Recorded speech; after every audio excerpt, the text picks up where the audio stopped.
और जो पार्टी 60 साल तक सत्ता में रही उसको एक नोटिस तक देना नहीं आता।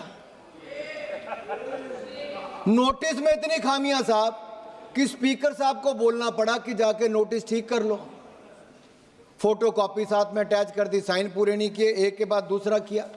और ये परिस्थिति आई कैसे?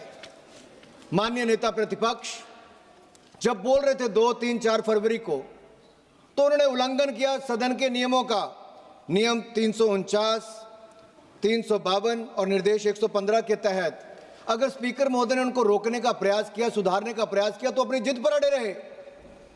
तो राहुल गांधी को लगता है नियम उनके लिए नहीं, उनसे नियम है।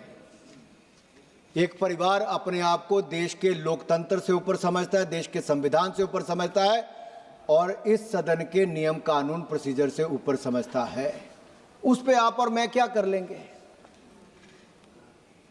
और इनके इतिहास में जाएंगे तो आपको समझ आएगा कि इन लोगों ने आज तक किया क्या है। लेकिन सभी सदस्यों ने तो माना ही है कि यह सदन लोकतांत्रिक बहस, वाद विवाद, संवाद के स्थापित मूल्यों पर चलता है और आगे भी चलेगा। हम उसके लिए तैयार हैं और माननीय स्पीकर महोदय के साथ पूरे कंधे के साथ कंधा मिलाकर खड़े हैं। पंडित नेहरू जी ने इस सदन में क्या कहा, 1954 में, 1966 में क्या कहा और फिर 1987 में राजीव गांधी जी ने क्या कहा, वो श्रीमान राहुल गांधी जी और प्रियंका गांधी जी को तो जरूर पढ़ना चाहिए, क्योंकि उनकी पार्टी के नेता और इस देश के पूर्व प्रधानमंत्रियों ने क्या स्टैंड इस पे लिया था। छोटा मन और लोकतंत्र को शर्मसार करने की बात कही, तो आज ये वही लोग ये कर रहे हैं। मैं एक बात कहना चाहता हूं, कुछ लोग इस सदन के अंदर आते हैं तो -CCC आते हैं। ना सिविक सेंस है, ना कॉमन सेंस है और ना कॉन्स्टिट्यूशनल सेंस है।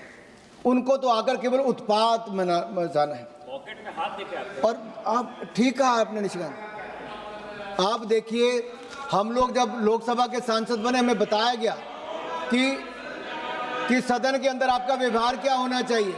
कोई स्पीकर बोलता तो आगे पीछे जाना नहीं है, कहीं पे खड़े नहीं होना, गैलरी को रोकना नहीं है और जेब में हाथ डाल के नहीं चलना है। लेकिन वो सारे के सारे नियमों को तोड़ने का काम आज एक व्यक्ति करता है, वो लीडर ऑफ प्रोपेगेंडा है, क्योंकि उनको तो न्यूज में रहना है। ये फोमो गांधी जो है ना, फोमो गांधी,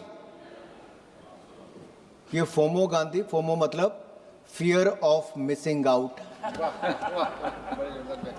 इनको डर लगता है कि मैं हेडलाइन से हट ना जाऊं।